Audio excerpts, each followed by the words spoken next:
kemi parë Vjosa Osmani që ishte pa doreza, pra një gjuhë e fortë, e drujt, e drejt për drejt, drejtuar qeverisë për heqjen e tarifave. Mendoni që kjo gjuhë vjen pasi ende s'ka qeveri edhe s'dihet kush do jetë, apo amerikanizmi në këto moment është?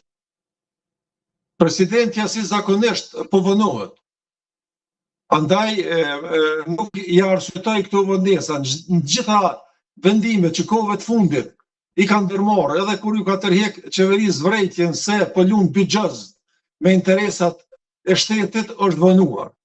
Edhe tani, edhe kur janë vendos tarifat kundër shtetit amerikan, edhe aty është vonuar. Pra ka reaguar pasi është kryer puna. Po reagon pas kohë, dhe reagimet pas kohë, unë mendoj që janë vetëm një lloj kërkimi lëmoshe apo për të arsyetuar rolin e vet që e ka, për ndryshe nuk kanë asnjë efekt, sidomos në këto momente kur Kosova është pa qeveri.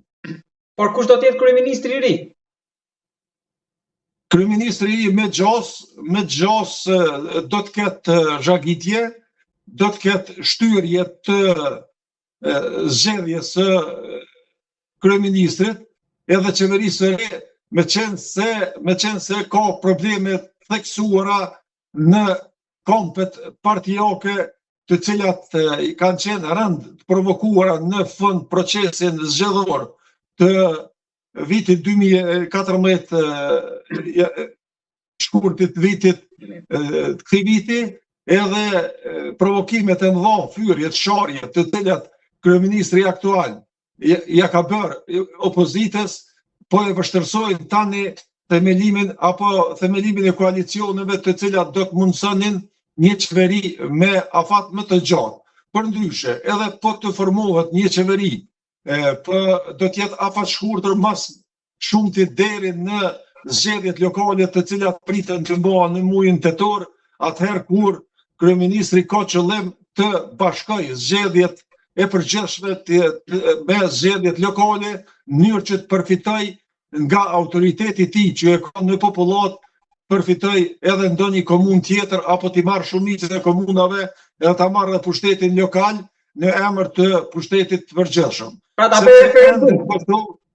Ende në Kosovë dominon një farë bindje se kryeministri Albin Kurti është i pazëvendësueshëm edhe duhet të vazhdohet edhe për një mandat, përkundër asaj që i kemi këtu 5 vite, 6 vite prej që kryeministri Kurti është instaluar në pushtet, janë vitet të prapambeturisë, vitet të shkuarjes mbrapsht, vite në të cilat Kosova ka stagnuar jashtëzakonisht shumë, edhe mund të them në gjitha sferat, me arsim, me shëndetësi, me ekonomi, me punësim, me emigrim të jashtëzakonshëm që asnjëherë Kosova nuk e ka pas më të lartë, edhe me inflacion, papunësi, mund me thonë në të gjitha sferat Kosova është duke stagnuar edhe atë keq. Zoti Eret Koceri, edhe opozita duket se është dorëzuar pasi Memri Krasniqi, në mos gaboj ka deklaruar që me 99% do shkohet në zgjedhjet parakohshme, pra në zgjedhjet e reja vitin tjetër. Kurse brenda LDK-s, nga mesazhet që kanë dalë media, duket se ka një konflikt të brendshëm. Askush nuk po shkon më tej për të marrë nismën për të bashkuar opozitën. Por edhe nga krahu tjetër, ju e shpjeguat pak më lart për Kurtin.